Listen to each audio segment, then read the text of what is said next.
Halo semuanya, balik lagi sama gue Kevin. Oke, jadi hari ini gue akan ngebahas sebuah kasus kekerasan anak yang lagi heboh di Korea Selatan dan juga cukup mendunia ya, bisa dibilang ya. Karena di Twitter juga gue tahu lumayan rame dan kemarin gue juga sempat tanya di Instagram, banyak juga yang bilang kalau misalnya, Kak tolong dong ngebahas tentang ini gitu. Oke, jadi sebelumnya gue juga mau kasih tahu kalau gue itu sebenarnya lagi di tengah staycation, makanya background-nya rada beda ini. Dan gue juga memang agak buru-buru sebenarnya nyiapin konten ini, jadi gue mohon pengertiannya dari kalian semua ya. Oh ya, terus konten kali ini gue nggak akan ngebahas tentang hal-hal yang belum ada kepastiannya nih. Jadi gue akan ngebahas tentang kronologisnya dan juga lebih kayak fakta-fakta yang ada di balik kasus ini. Jadi gue nggak akan ngebahas tentang gosip orang tuanya begini, begana gitu ya. Jadi di sini gue akan fokus pada faktanya aja. Oke, daripada lama-lama langsung aja kita mulai sekarang. Jongin ini lahir pada tanggal 11 Juni 2019, guys. Berat badannya itu normal, 3,6 kilo, dan dia juga nggak punya riwayat penyakit apapun. Mama aslinya itu nggak bisa ngerawat dia karena suatu alasan tertentu. Jadi Jongin ini udah dirawat di panti asuhan sejak dia berumur 8 hari, guys. Terus, 2 bulan kemudian, itu dapat kabar kalau ada orang tua yang mau ngangkat Jongin. Which is kabar baik dong tentunya ya. Dan orang tua punya ini punya satu anak perempuan yang lebih besar daripada Jongin sendiri. Jadi ini Jongin itu anak keduanya ceritanya. Nah setelah itu, jadi orang tuanya tuh selalu nyamperin Jongin setiap bulannya nih. Selain untuk meyakinkan kalau dia itu memang benar-benar niat untuk ngangkat Jongin dan juga nunggu keputusan dari pengadilan, guys. Jadi sebenarnya di Korea itu proses untuk ngangkat anak itu nggak semudah yang kalian bayangkan. Jadi orang tuanya tuh harus dicek dulu secara psikis, apakah mentalnya memang benar-benar niat untuk ngangkat anak, yang pastinya untuk menghindari kasus-kasus seperti ini kan. Jadi, akhirnya pada awal tahun 2020, Jongin ini berhasil diangkat sama orang tuanya saat dia berusia sekitar 6 bulanan. Nah, kemudian 9 bulan setelah dia diangkat itu, tepatnya 271 hari, anak itu meninggal dunia. Tepatnya pada tanggal 13 Oktober 2020. Oke, sekarang kita akan bahas ke hari H, waktu kematiannya Jongin ini sendiri. Jadi di hari itu, orang tuanya pas bawa Jongin ke UGD itu, dia itu udah dalam keadaan gagal jantung ceritanya guys.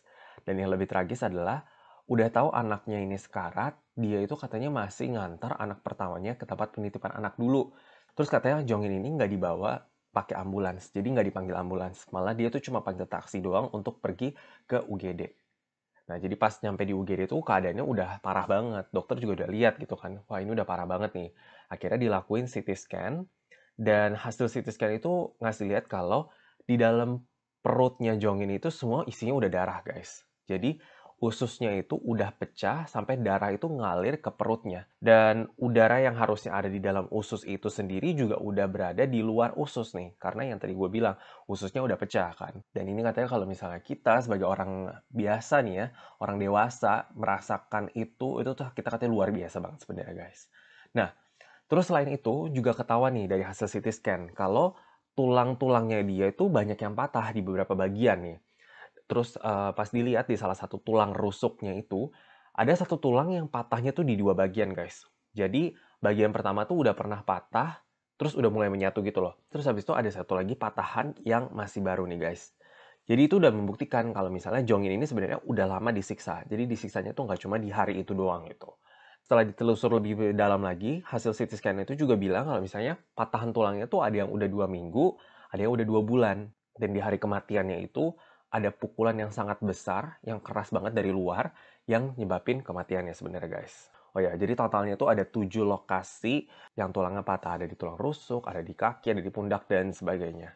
Nah, terus ini adalah salah satu yang cukup menyengejutkan ya, karena pankreasnya itu terpotong guys. Untuk bisa memotong pankreas seorang bayi itu butuh tenaga sekitar 3.800 sampai 4.200 Newton.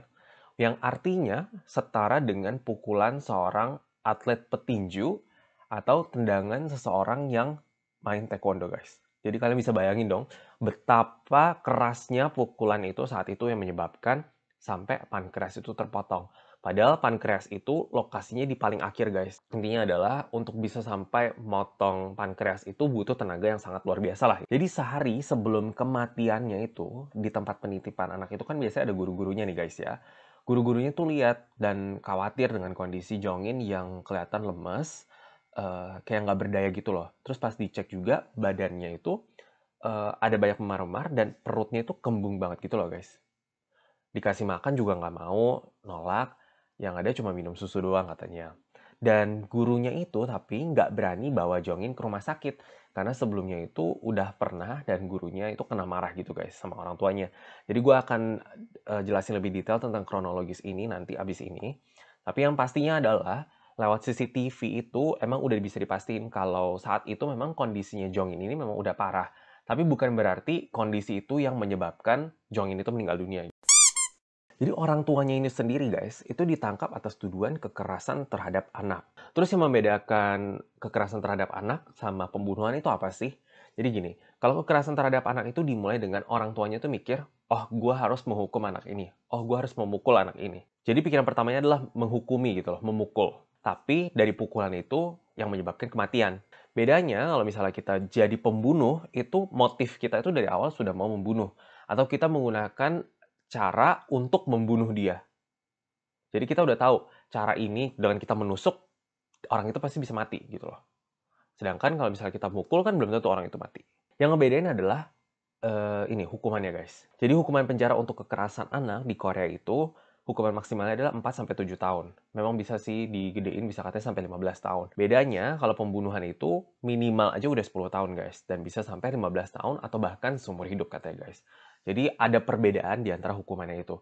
Nah, ini salah satu isu yang lagi lumayan gede di Korea karena banyak masyarakat yang bilang kalau ini tuh udah dihitung pembunuhan harusnya, bukan kekerasan terhadap anak lagi. Orang tuanya itu ngeklaim guys, kalau anaknya itu jatuh. Jadi pas hari H sebelum dibawa ke UGD itu, katanya Jongin ini jatuh dari sofa. Pokoknya intinya, orang tuanya itu ngeklaim kalau Jongin itu meninggal karena kecelakaan, bukan kekerasan guys. Nah, cuman seperti yang tadi gue kasih tahu kan, di hasil CT scan itu patahan tulangnya tuh ada yang udah 2 minggu, ada yang udah 2 bulan. Nah, terus ada juga foto waktu dia masih hidup nih ya, yang ngasih lihat dia tuh digips dan kelihatan ada banyak memar-memar. Tapi orang tuanya tuh bilang kalau mereka itu kira itu bukan memar, tapi adalah Mongolian spots. Mongolian spots itu apa? Jadi kalau bayi baru lahir nih guys, biasa kalian suka lihat gak sih ada bercak-bercak warna biru?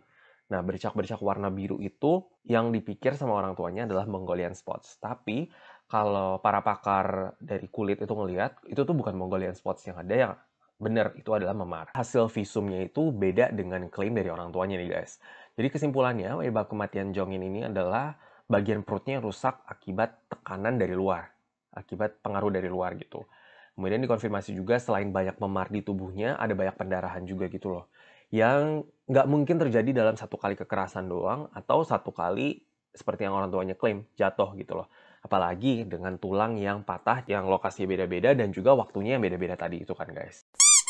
Sekarang gue akan balik ke kontroversi utama nih ya, di mana sebenarnya orang tua Jongin itu udah 3 kali dilaporin ke polisi, tapi polisi nggak sempat nyelamatin Jongin ini sendiri.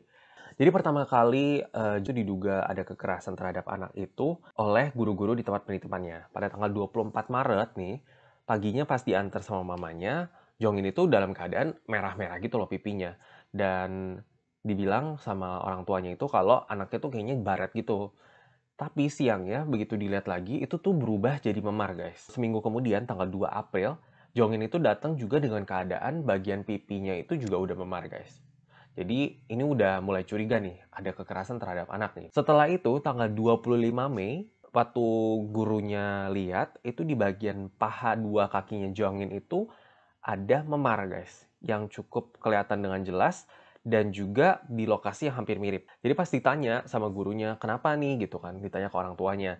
Terus orang tuanya bilang kalau semalam papanya itu mandiin dia, terus dipijit di bagian situ yang akhirnya kayaknya nyebabin itu jadi memar.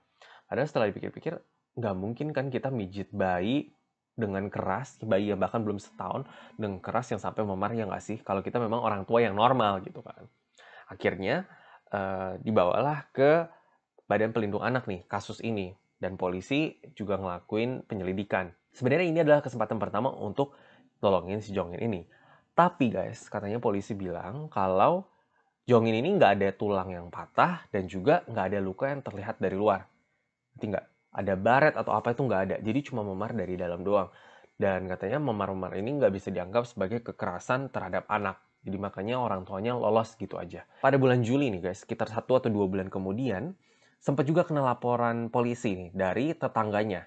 Karena orang tuanya itu ketahuan ngebiarin anaknya begitu aja di dalam mobil selama lebih dari 30 menit.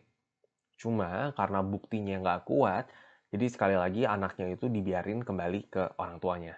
Jadi ini udah 2 kali polisi ngebiarin gitu aja si Jongin ini dari orang tuanya. Setelah itu, setelah kasus yang terakhir itu, 2 bulan kemudian, orang tuanya tuh baru bawa lagi Jongin ke tempat penitipan anak, tepatnya pada tanggal 23 September. Jadi 23 September ini adalah 20 hari sebelum Jongin meninggal dunia, guys. Guru-gurunya tuh kaget lihat keadaan si Jongin ini. Karena selain anaknya itu kurus banget, anaknya juga tetap masih penuh dengan memar dan kayak kelihatan kekurangan gizi gitu loh, guys. Setelah ditimbang, berat badannya juga turun sekilo daripada 2 bulan yang lalu itu. Nah, makanya gurunya itu bawa Jongin ke dokter anak nih. Dan dokter anak itu juga mulai curiga dengan kekerasan terhadap anak. Makanya dokternya lah yang sebenarnya ngelaporin kasus ini ke polisi ceritanya guys. Karena dokternya juga lihat kan di dalam listnya itu ada waktu bulan Mei lalu itu udah ada kecurigaan kekerasan terhadap anak. Dan kondisinya menurut dokter itu pun sendiri juga ini udah pasti fix gitu loh kekerasan terhadap anak. Makanya dilaporin dan dia itu juga bilang dengan keras ke polisi kalau anaknya ini harus dipisahin dari orang tuanya sebenarnya guys. Dan setelah itu pun, tapi Jongin masih tetap kembali ke pangkuan orang tuanya nih. Nah, jadi gue akan cerita nih ya, penyebab kenapa polisi itu selalu diemin aja, padahal udah 3 kali kena laporan polisi. Jadi, keesokan harinya setelah yang kejadian dokternya ngelaporin ke polisi itu, orang tuanya malah datang ke tempat penitipan anak dengan marah-marah gitu loh. Dengan bilang, kenapa lu pada bawa anak gue ke rumah sakit tanpa ngomong dulu ke gue gitu kan. Yang ada mereka malah kena laporan polisi gitu. Nah, setelah itu, orang tuanya tuh mulai jadi sensitif gitu loh. Karena dia udah 2 kali kena curiga di tempat penitipan anak kalau ada kekerasan terhadap anak.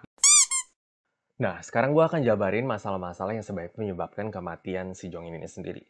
Yang pertama, polisi di Korea itu dinilai bermasalah nih guys. Karena dia udah punya 3 kali kesempatan untuk sebenarnya nyelamatin Jongin dari orang tuanya itu, tapi mereka tidak bertindak dengan tegas. Ternyata guys, begitu diselidikin, polisi yang bertanggung jawab atas kasusnya ini juga berubah terus guys. Jadi, kan udah 3 kali dilaporin nih. Yang bertanggung jawab atas 3 kali kasus itu semuanya berbeda gitu loh guys. Padahal kalau mungkin misalnya orang yang bertanggung jawab atas kasus Jongin ini tetap sama, mungkin aja dia ngerasa kan, oh ini udah 3 kali nih ada kecurigaan seperti ini nih. Jadi kayaknya harus ditindak lebih keras lagi deh. Harusnya bisa kan berpikir kayak gitu kan. Jadi ini salah satu penyebab utama nih kenapa mereka tuh nggak bisa nangkep orang tuanya dan nganggep kasus ini tuh sangat serius dari awal nih gitu. Terus kemudian di Korea tuh juga ada tendensi sebenarnya orang-orang untuk ngikutin keputusan orang lain. Apalagi kalau keputusan orangnya itu jauh lebih tua atau senior daripada kita. Jadi makanya mungkin gini, polisi yang pertama ini udah bilang keputusan pertamanya kan orang tuanya itu dinilai tidak bersalah. Makanya polisi kedua itu kalaupun dia mau nganggap itu bersalah, tapi dia lihat kalau keputusan yang pertama itu tidak bersalah, dia jadi kayak galau gitu kan mungkin kan. Kayaknya mungkin emang nggak apa-apa deh waktu pertama, toh keputusannya tidak bersalah. Makanya dia bisa aja memutusin, oh kali ini juga tidak bersalah gitu loh. Atau dia juga nggak mau, kok bisa keputusan yang pertama tidak bersalah, tapi yang kedua dinilai bersalah gitu kan. Bisa aja nanti ada masalah lagi di dalam polisinya itu sendiri. Jadi daripada dianggap ini kasus jadi makin ribet, makanya mungkin aja keputusannya dia mau ngikutin keputusan yang pertama, yang awal tidak bersalah. Makanya selalu at the end orang tuanya itu dinilai tidak bersalah. Soal Badan Perlindungan Anak itu sebenarnya gimana sih? Sebenarnya Badan Perlindungan Anak ini kan nggak ada di bawah polisi. Jadi mereka yang pastinya tidak punya wewenang untuk menangkap kan. Dan mereka tuh cuma bisa telepon orang tuanya berkali-kali untuk tahu sebenarnya kondisi anaknya itu gimana. Dan itu pun berkali-kali katanya nggak dijawab guys. Jadi setelah itu pun nggak ada tindakan lanjut gitu loh dari Badan Perlindungan Anaknya sendiri. Kemudian untuk soal hukumnya juga sebenarnya dinilai bermasalah. Seperti yang gue bilang itu, masa sih untuk menilai apakah anak ini kena kekerasan apa enggak itu harus anaknya tulangnya patah dulu atau ada luka yang terlihat dari luar. Sebenarnya itu nggak masuk akal juga kan.